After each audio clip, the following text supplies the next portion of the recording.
भन्छु उजा मैले भन्छु उजा आज कुरानमा मैले गर्छु पूजा पानको हे मेरो बाबुले मेरो मम्मीलाई भन्नुहुन्छ सासु मेरो बाबुले मेरो मम्मीलाई भन्नुहुन्छ सासु मैले खान्छु कुरान पूजाको दिन। Hello guys welcome back to my new video. आज हामी सबैजना मिलेर ऐसलु खान आयौँ। कस्तो लाग्यो दिदी ऐसलु? एकदम मिठो लाग्छ। हो हजुरलाई? एकदम मिठो। हाम्रो भदनीलाई कस्तो लाग्यो त? कति मिठो छ गाइज। ल खानी भयो आउनु। अनि दिदीलाई? दिदी त मासु दिदी यहाँ बसेर खाऊ। दिदी त मासु धेरै भएर भुइँमा दिदी हजुरलाई कस्तो लाग्यो? धेरै खट्टा लाग्यो। हो अनिसालाई कस्तो लाग्यो? मलाई त यति राम्रो लाग्यो। हामी त कुलाइन पूजा गरेर कुल पूजा गरेर अनि मासु पचाउनलाई डुल्न हिँडेको त्यही माथि कति रहेछ ऐसलु सानो बच्चाको बेलाको याद आयो। ऐसलु खाने गाउँघरको फलफुल पैसा पनि नलाग्ने हो न, फ्रीमा खान पाइने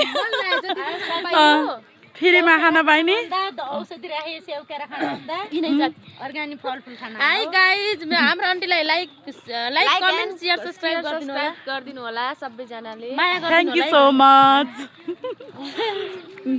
हामी त आज हामी सब गुरुको हाम्रा घरका फ्यामिली जति सबै भएर आज दाइले आज ऐसा ल्याइ मलाई मम्मी भने कसले के राम्रो र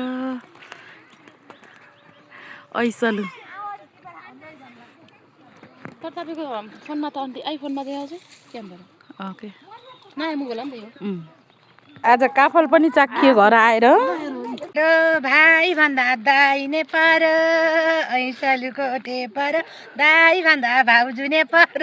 म 60 वर्षको बुढी हिँड्न सक्दिनँ भनेर गफ लाउने, ऐसलु खाना भनेर हेर्नु न अगाडि अगाडि गाइजहरू हेर्नु त कति लोभी होला।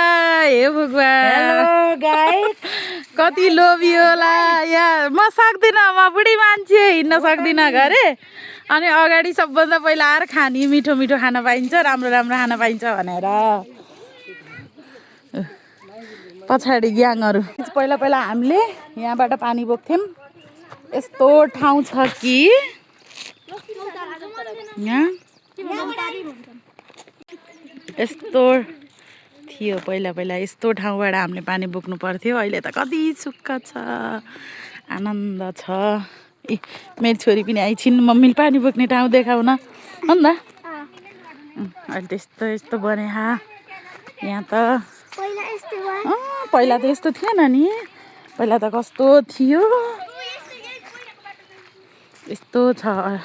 अहिले त मोटर बाटो बनाएको छन्। पहिला पहिला यो हामी सल्लीपिरली बुटुल्न आउँथ्यौँ यहाँ त्यहाँ उयो खोल्सामा पानी ल्याउन।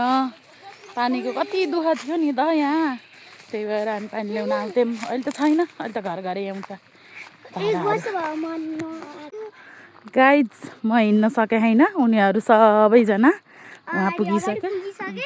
मेरो हालत यस्तो छ प्या प्या गर्दै हिँडेको हेर्नु सबैजना गएर उहाँ बसिसके। आफू त हिँड्न नसकेर स्या बढिसकेछ। ऊ पारी हाम्रो गाउँ कति राम्रो देखियो हेर्नु त गाइज। टक्सारको बजार उहाँ के भन्छ उहाँ बौवाको डाँडा। बौवाको डाँडा पनि कस्तो राम्रो देखिँदो रहेछ है।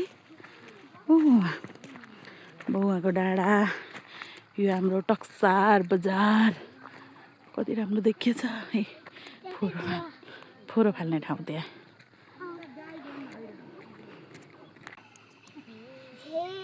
बाबुले मेरो मम्मीलाई भन्नुहुन्छ सासु मेरो बाबुले मेरो मम्मीलाई भन्नुहुन्छ सासु मैले खान्छु कुरान पूजाको दिन भालेको मासु सम्झन्छु दिनको रात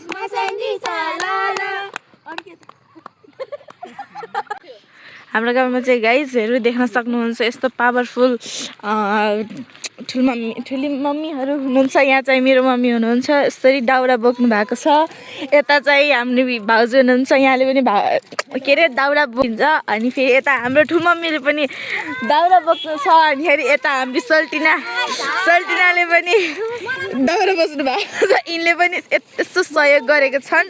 यता फेरि मेरी फुपूले पनि यता मेरी यता फेरि ढोग्ने कार्यक्रम भइरहेछ। भाग्यमानी भए